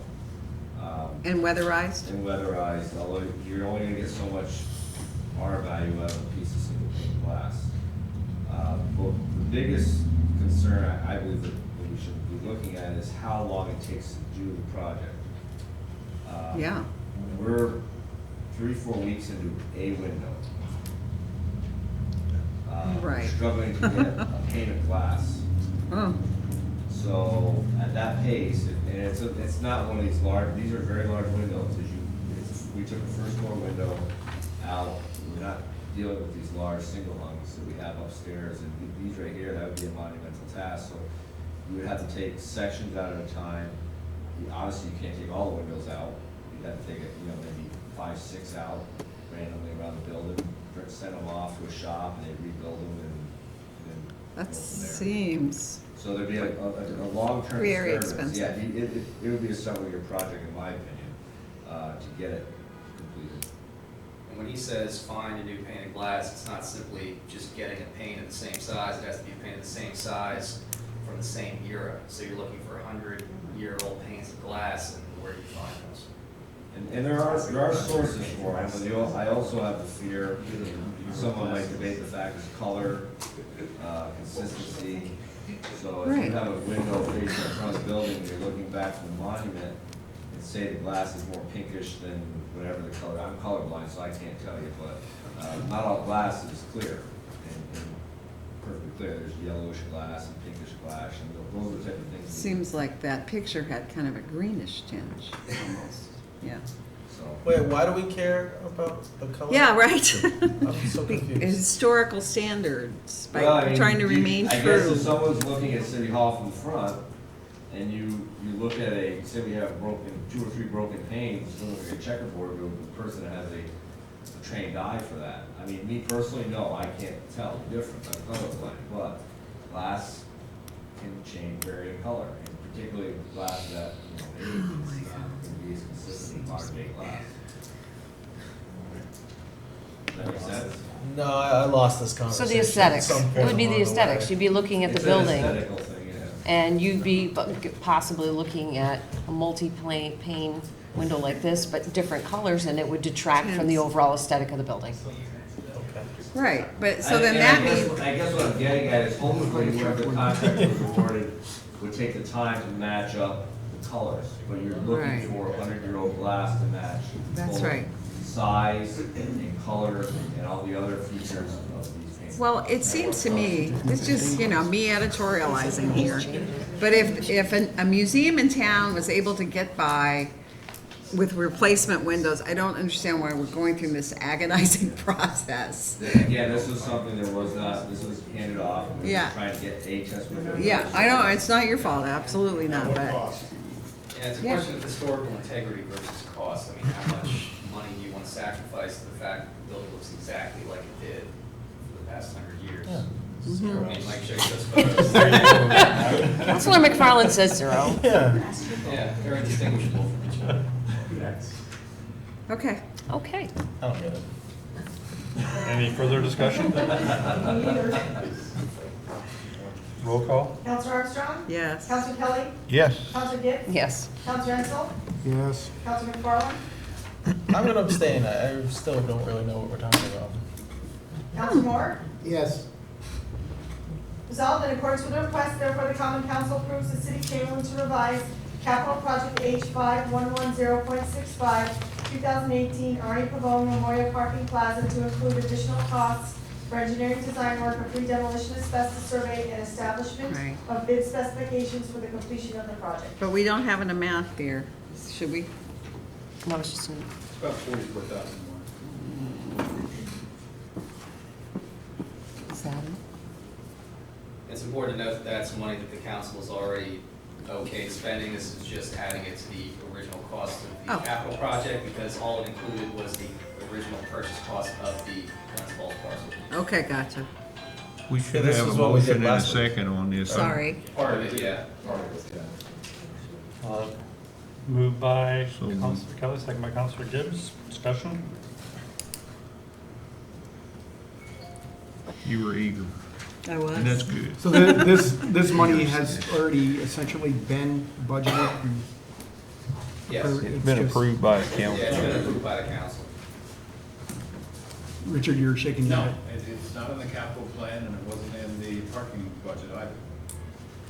So this establishes that we're increasing the capital spending on this project by roughly $44,000 to cover the items that I think were discussed last week, but weren't budgeted for in the parking. And as with the purchase of the parcel itself, the understanding is that those costs would be borne ultimately by fees generated by the parking system. Well, this isn't clear to me then. So what are we voting on right now? This would be, $44,000 to the We don't existing say capital that. project for the parking plaza, which we spent $500,000 on already. yes. And we don't have those funds borrowed. They're advanced from the general fund through the parking fund to the capital project. But we approved the engineering study and stuff, this includes that? That's right. Okay. Yeah, that was approved last week against the parking fund, which wasn't budgeted to spend those funds out of Yeah. operations. And this has to be spent on the capital project because it becomes part of the asset. Mm-hmm. Okay. So we're Where's the adding extra this to the 10,000 capital for? project. Should we include the amount? The asbestos survey and bid specification establishing, how to bid it. Well, those were done multiple weeks ago, right? Or the council approved those A while funds? ago, yeah, the bid specs were a few weeks ago, the asbestos survey was a few weeks before that. Yeah, I remember Mackenzie wrote an article on that. So all of this stuff has been approved by the council before? Correct. But it's to put it into the capital? It's simply an accounting function, yes. A simple accounting function. Yeah, and the approval before was to take it out of the parking fund, which really doesn't have the resources to expense this much. Exactly. Only with $120,000 in the total. Right. fund. So it's a two-pronged approach. First of all, put the cost where it's supposed to be in Right. the capital project, and then it'll be funded from borrowing eventually, which is going to have to happen because the parking fund doesn't have the $40,000 or $50,000 to spend. Gotcha. Perfectly clear now. Any further discussion? Roll call? Counselor Armstrong? Yes. Counselor Kelly? Yes. Counselor Gibbs? Yes. Counselor Ensel? Abstain. Counselor McFarland? Yes. Counselor Moore? Yes. No travel requests at this time. Are there any resolutions for initial consideration? New business and councilor reports. I have a constituent who contacted me regarding Peter Blumet Park, and I actually asked Beth to forward that to you guys in Public Works. I don't know if that was done. Concerns about the rink with, I think the email said standing water, and the reeds are pretty tall, so I think he's asked. Right. They sent it to us and I forwarded it to you, but Right. only about an hour ago, so you might not have got it yet. Oh, okay, okay. So concerns about it's wet and the reeds are The rain was over. taken care of because of the manhole cover, the open manhole cover, the water went out. I think we have a grate that goes on there all summer long. They're looking for the grate, we're gonna swap it out, so that should be taken care of. The walking path is taken care of by recreation, they cleaned all the grass and the debris left from the snow storm. Yes, that's what the complaint was. The area, That's a touchy subject. we, That property does not belong to us. Oh, okay. Where's this? That's a drainage right away for, It's household runoff, right? DOT. That belongs to the DOT? Yeah, drainage easement. all the way from the west end down. Ah, On Sand Trap.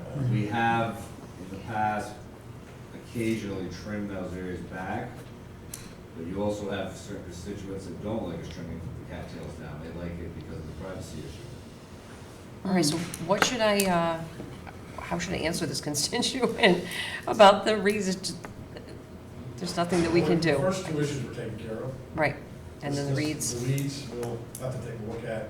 Don't forget, we have to mow the heavy equipment on that grassy area, and it would cause ruts if it's too soft, so we gotta wait till it firms up a little bit. So, Okay. I also wanted to follow up from something I brought up, I think it was our last meeting. I called the Casella in Rutland to find out what is the fate of these recyclables, and so I'm waiting for a phone call back. So I'm pursuing the recycling, figuring out Good for where you. is it going? Good for you. So, I think that also plays into the new climate action coalition Yeah. agenda as well. so I've got that phone call in and hoping to get that return call this week.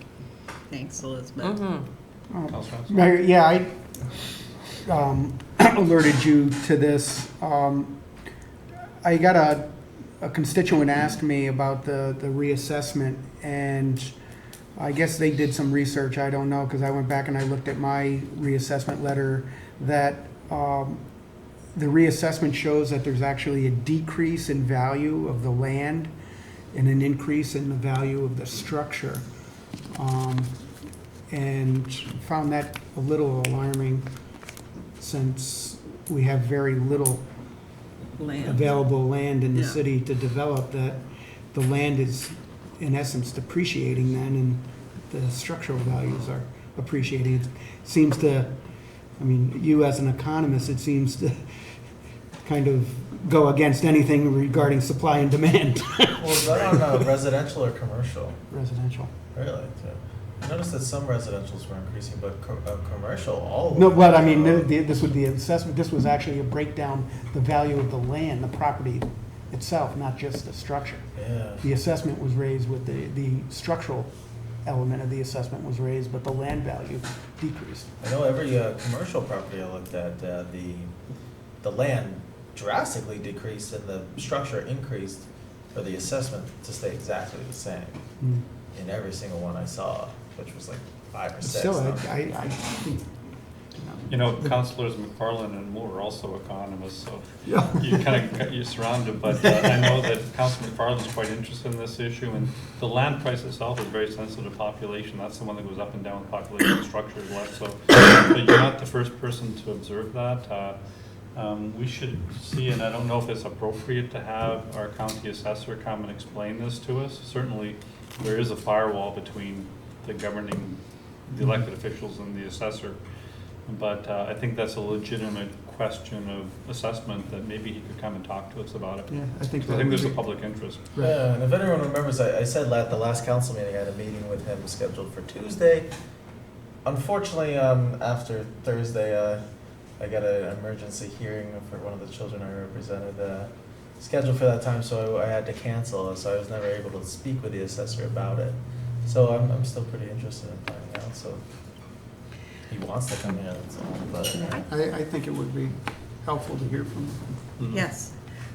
Just in response to the discussion we had and to Mike's presentation about the 5-year plan, I think it might be wise for us to reinitiate some investigation into what I think Mike and I both had proposed back in 2000, I believe it was 15, examining other kinds of fee structures with regard to services like curb fees. I don't know, it's controversial, but fire districts. The mayor previewed that there might be some movement toward a library district. That's, I think, an idea that's still in development. But these are ways that could help us generate revenue, especially from those tax-exempt properties, when they do in fact benefit from services that we provide. Now, I know the pilots do take care of that to some extent, but I think it's worth researching some of these other kinds of means by which we might raise revenue. I agree, Councilor Armstrong. It's a good time to start up that conversation again. Right. Mr. Ruff is going to come with a proposal for a capacity charge on water usage for some of the big water users that may be exempt properties. Okay. So that's also consistent with your theory of spreading the base beyond just the traditional property taxpayers. Right. That money goes to the water fund, though, it's not the general. It does. It does. It doesn't have the general fund. Any other councilor comments? Yes. Yeah. Just want to remind everybody that we're gonna have our third meeting of the Livable Communities Committee, right out here at City Hall Wednesday, at 5 o'clock. So anyone who wants to attend, they're more than welcome. Councilor Kelly and then Councilor McFarland.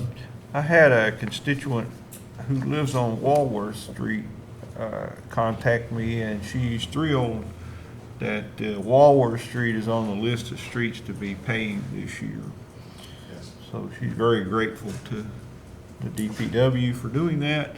And she also requested that the street be considered for a complete street. And I'm not real sure what that is, but I think it includes probably sidewalks, at least on one side of the street.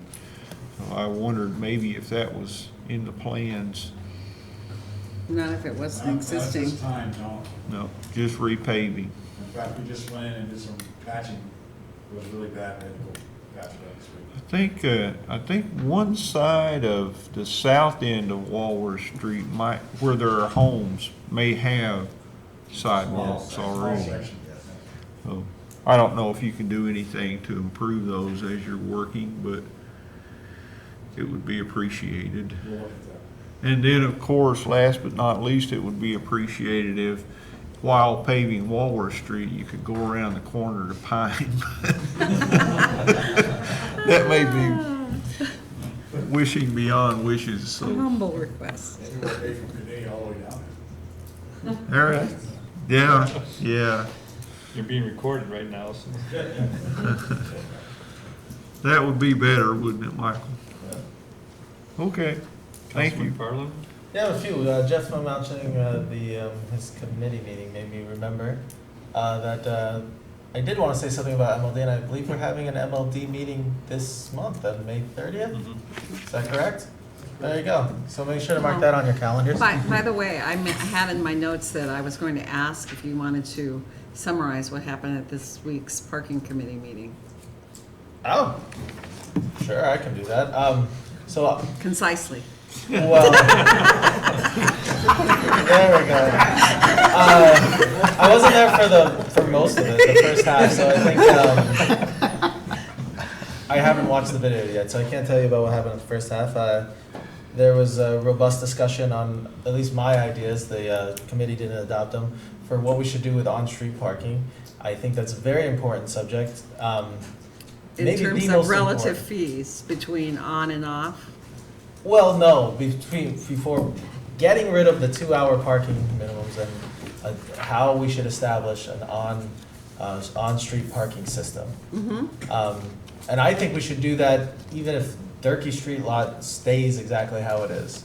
I think the 2-hour time limit is ridiculous. And then there was some shifting in the makeup of the board. David Merkel resigned. Wow. You didn't know that? No, I left early, so I didn't know. And I resigned as secretary of the board Okay. because I'm never there. Ethan resigned as vice president. Ethan was then appointed as the secretary of the board, which he had been doing all the duties anyways because he is there taking notes. And Rodney Brown was then appointed as the vice president of the board. Okay.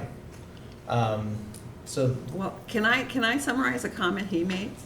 absolutely. Yeah, I mean, and anybody who was there, correct me if I'm wrong.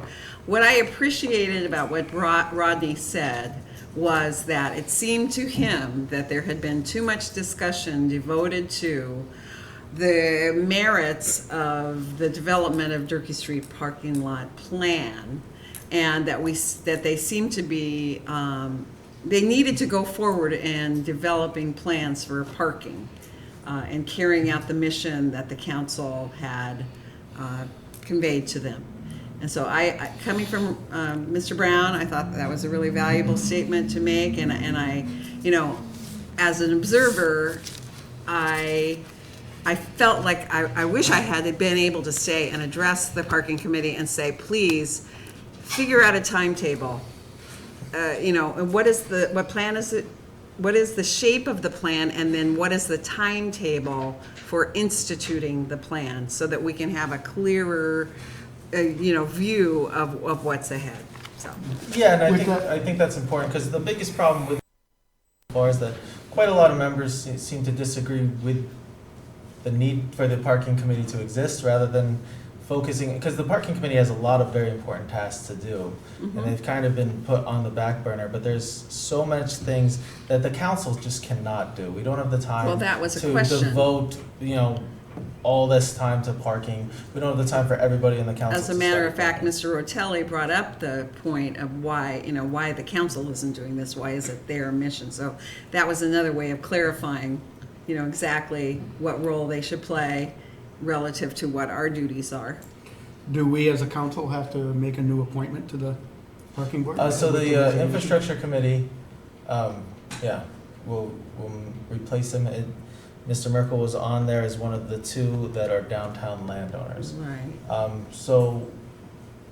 I've reached out to both Elizabeth and Jeff, and we'll work on replacing Mr. Merkel. Now, there were several absences, and I don't know what the attendance has been in the past, but, That was actually the lowest number of members we've had in a meeting. okay. Mike Bissett wasn't there because I think he's just lazy. I don't know. I don't know why. How many have been missed? I think that was the only one.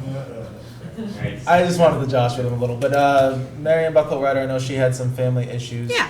The So I was newest just curious member, about what the I don't trend know why was. she wasn't there. Right. And I think that was that everyone? And I was at court for the first half Yes. of it. So Yeah, I think that's everyone who was absent. Yeah, Um, Bob Garcia was there. I've forgotten her name, Myers. Kate Myers was there. Kate Myers was Yeah, there. she's actually been very She's active been very, and very she's a good contributive. contributor, yeah. Yeah. I appreciated her contributions. Yeah, so I think it's going forward. Certainly, there's been a lot of discussion about that. Like, people wanted some easy results of just don't get rid of the Durkee Street parking lot or build a Right, parking right. garage, but we're But starting the to other get thing into it that now. came up when you weren't there was that the question of providing addendums to the RFP came up, and I wondered if there was a means by which that everybody knew that they could, contribute to that process if it was desirable. Yeah, if any of the members have any comments or would like to see anything added to the RFP, we have a pre-bid meeting for anyone looking to respond to the RFP next week. And we will put out an addendum answering any questions that they might have, plus any questions or anything that might want to be added by any committee members as well at the same time. Very good. Moving on, other new business. Yeah, I have to address it because it's been annoying me for quite a long time. And we need a new email system because I'm very sick of our email system. It's got a lot of junk in it. It's horrible. I was trying to send pictures the other day, and I could maybe send one or two attached. Obviously, there was a thing where I've never gotten an email from Jay LeBrun, although when Elizabeth forwards me his emails, he clearly has the right address. So I'm not sure what's going on with our email, but I think we should look into updating that. Where do we stand with that one? Do you like Gmail? I love Gmail. I love Gmail. I like Gmail. Well, maybe Gmail will be on our horizon. That'd be fine, because even the But- search system, if I'm trying to look for old emails, is cumbersome. So let's talk about getting a new email system. How do you Peter do with the asked, RFP? where are we with that? We're still doing research, had meetings with every IT provider in the county practically, and doing a lot of reading myself on, how to migrate from the client server world to the cloud, and we're getting pretty close to issuing an RFP. We have one outfit that would like to come in and do a network assessment. Are you gonna save us some money? We think so. Good. We think so. Between the cost of printing and printer maintenance and IT support, software, if we could find savings in all of those areas, we could have some significant savings. This reminds me, if you don't mind, would I be interrupting if I interject at this point, Patrick? Go right ahead. Okay.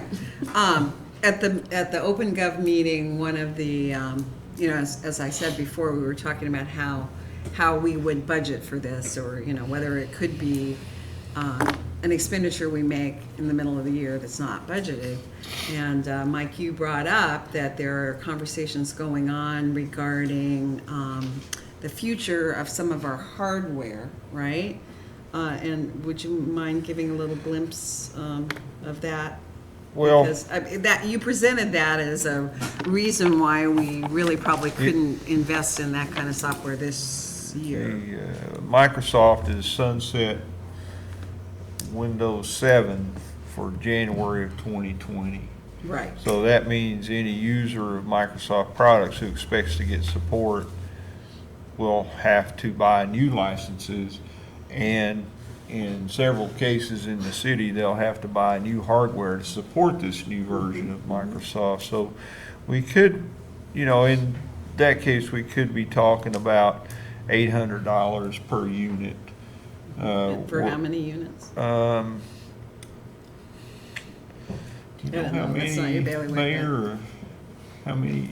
I'd say roughly, well, the ones would need to be upgraded, who all need to have the new license. Some of them already do if they're a newer computer. We probably have about 150 active users.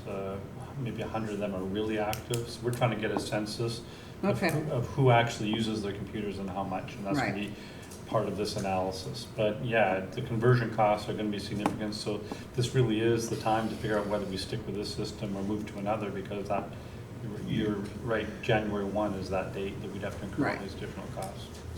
But going to a cloud-ready solution could save us half the cost of this conversion. So, It's significant. The city has a lot of software licenses for servers, and if that all migrates to the cloud, it becomes a small monthly fee instead of, large chunks of money for software licenses, so, and possibly a better email system, as you suggest. So that's what we're looking forward to, and I don't think it'll be too far into the future. I'd like to have some more discussion with Richard Marks. He's probably our most knowledgeable IT person, not from a technical standpoint, but from a strategic and logistical and end user standpoint, for sure. The opportunity cost of no speed. So, Jeff and I would like to meet with Mr. Marks, maybe early next week, if that's okay. You'll be around? Yeah. Okay, okay. Okay, great. And, all right, so I'll go to my other items. I'm trying to remember what they were.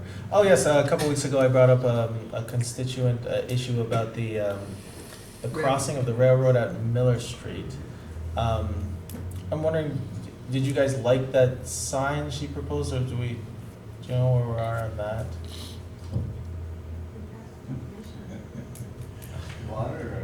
Go ahead. We looked for that particular sign. It doesn't exist in Uniform the traffic. uniform traffic. Yeah, DOT. Is there another appropriate sign, or is signage even an appropriate Signage thing? in that particular area is a touchy thing. It's, the right of way through there is regulated by the Federal Highway Administration. Probably everyone's noticed we have a leak there. That leak there for about 2.5 months. We're working diligently, getting the right permits and the right engineering done to actually go and make a repair on that leak. So we reached out to CP and inquired about putting signage in that area. Now, obviously, outside the right of way, yes, we can put signage there. But then they referred us, they said, well, who's the governing body? And they said, well, you need to talk to the Department of Transportation. Those approaches, and they have a person that's involved in that. And we got an email back, and that particular sign, I think we forwarded a copy of it, and they said that sign just doesn't exist in our manual of recommended signs. The upgrade of the crossing this fall, which was confirmed, I can't get an exact date, should eliminate a majority of what's happening there. Again, back when Councilor Kretzer was on the council, he brought that forward several times, I believe. And it's tough, because you're not hitting it perpendicular, you're hitting it at a 30-degree angle, so bicycles go down. The DOT people, and I don't know, did you forward the email? Yeah, I got that email, yeah. Yeah, so that's what your answer is just that. I think that you should wait, personally, get the crossing completed, and see how it rides. The people, they tend to want fewer signs and more signs because it confuses people. Yeah, As that they makes try to sense. say that they're actually going away from putting too many signs up. All we have around here is signs. People tend to ignore them. They put the crossing on more of signs everywhere. They just replace that. Okay. So I would think we would be patient, and we looked and tried to actually spot a sign, a location to put a sign. We cannot find it, even if we use an alternate sign, some sort of warning sign was in the manual to alert not just bicyclists, but all people going through that crossing there. There's no real great place. Already they have the railroad symbols there. Okay. And my last piece of new business, which shouldn't really surprise too much of anyone, because I know I've talked to most of you about it personally, but I do think that since the DRI part of the harbor Dock Street, my understanding of what the conclusion was there is that no developer wants to build there, for a litany of reasons, but at this point, it doesn't look like there's going to be any permanent development going on there. But I do think we as a council should start promoting things to go down there. I know I've talked to all of you about a dog park as a cheap, good start. Never heard of that idea. Yeah. Playground, maybe. And, you know, like, certainly people have brought up the farmer's market going down there, but I do think we should start planning and start getting stuff down there. I'm open to ideas. We should start considering having events down there. There's 394 parking spots down there. Especially if when the Durkee Street lot is gone, we're gonna want that to be a vibrant part of our city. And I think the sooner we start immediately getting things down there, the sooner we can start incorporating that area into a functional part of our city. And I think we can have it be a great part of our city. I walk my dog down there now, and it's a beautiful section. Certainly there is the railroad cutting it off. Certainly there's the water treatment plant, which is on a 5-year mitigation. But I do think start with those small, cheap things, and we can start building that area up, and it's not a far walk from Non-permanent downtown. things, because Right. as you pointed out, Mayor, and actually Matt pointed out, we do need a strategic plan. We need to have a long-range sense of where we're going with this and how all the pieces fit together. And we're actually, this year's CFA process, we're submitting for a master plan grants, and that will be long-term, more substantial, more permanent Yes. improvements, but I'd be open to any ideas for, short-term stuff that we can do. I would definitely like to get moving on that. I don't want to start planning and then there's a new Oh, council. no, I'm saying that you just have to have your overarching goal and vision and objective, and in the meantime, there can be movable parts that will fit or be moved later, but yeah, I agree with your point of view, absolutely. And if we're talking about wanting to connect our waterfront places, that's the ultimate objective of, the DRI, is to get everything connected. That area, as you know, part of the DRI, the city proposed 13 or 14 projects to the state, and they funded about 10 of them.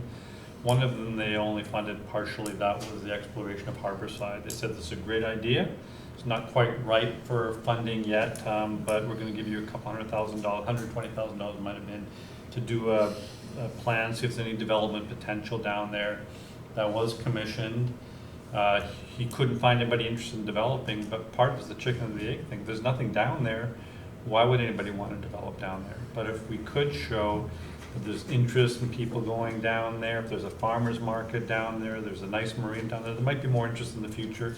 Mr. Ruff is expending a lot of resources into really removing some of the objectionable parts of the sewage treatment plant and making it actually an attraction. So that development potential may change. And we don't have a master plan down there yet, but there's still things we can do that are movable. A dog park can be easily shifted in one area versus another down there. A movable stage, even a farmer's market, if it's designed modularly, could be moved to slightly different locations. So I think that lack of long-term clarity doesn't need to necessarily slow us down in doing some things right away to get people down there. Maybe we could even have a field trip, all of us down there, and just start getting used to the idea of it. I'm up for it. Yeah, But we still have time to actually do stuff this year, to find a semi-permanent home for the farmer's market next year. But we would have to start moving pretty quickly on some sort of a intermediate fix down there before a long-term solution could come forward. And I'd recommend we start thinking about it right away. Government operations and strategy, that's our Just domain. one thing to note, the intention, the objective of the money that was committed to the DRI to Dock Street, that was strictly for the completion of a highest and best use analysis of the large grassy field down there. So that was completed, but we also, because we were spending quite a bit of money, thought an attempt should at least be made to try and attract a developer to develop the site at the same time. Unfortunately, we were unsuccessful, but we did get a lot of good feedback. Right. So I think probably, my sense is everybody agrees with you, Councilor McFarland, and we should probably really start thinking about this. Let's do it, Pat. Been thinking. Councilor Kelly? Well, we had Jeff and Rochelle and I had a conference call with OpenGov last week, and during or after that conversation, it occurred to me that when you're talking about information technology and probably a lot of other things too, that it helps to have a long-range plan. And I have worked under 3 mayors, and each of them had a different IT strategy. So that basically means, there is no long-range IT plan.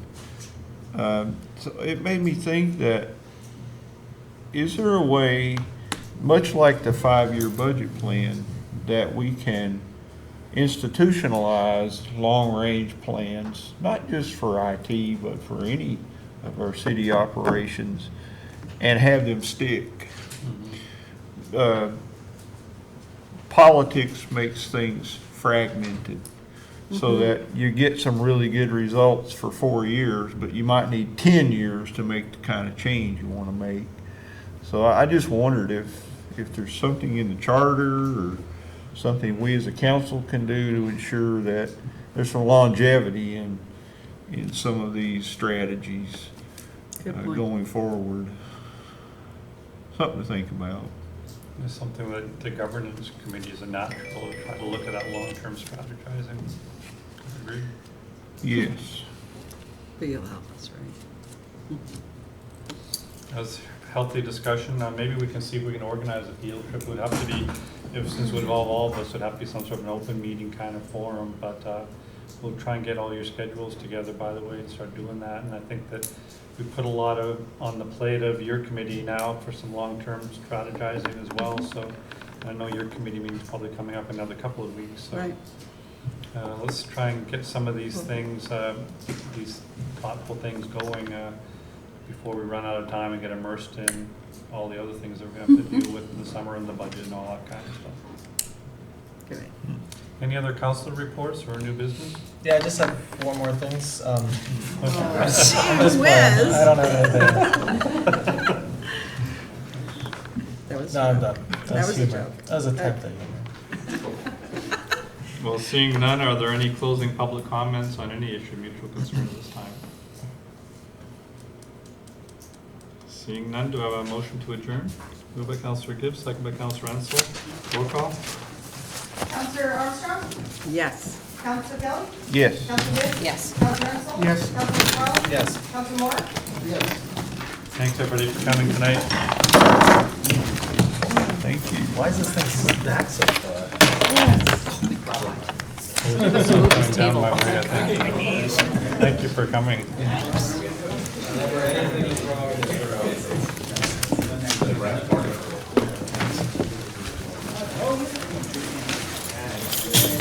Not going very far. See you.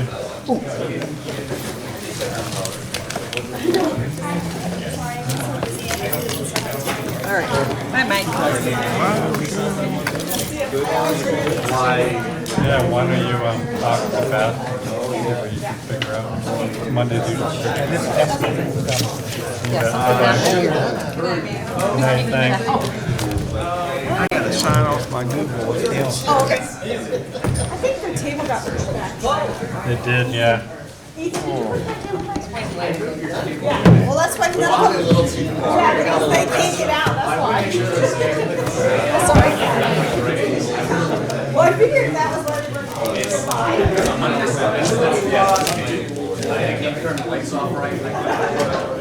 Oh, I agree.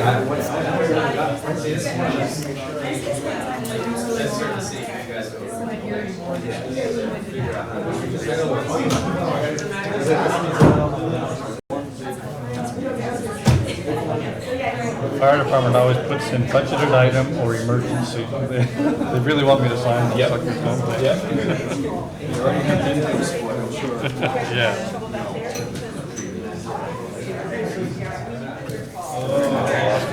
Thanks. Oh, I guess I'll sign out. Looks like everybody's encumbered your time a little bit more today. One thing or another, huh?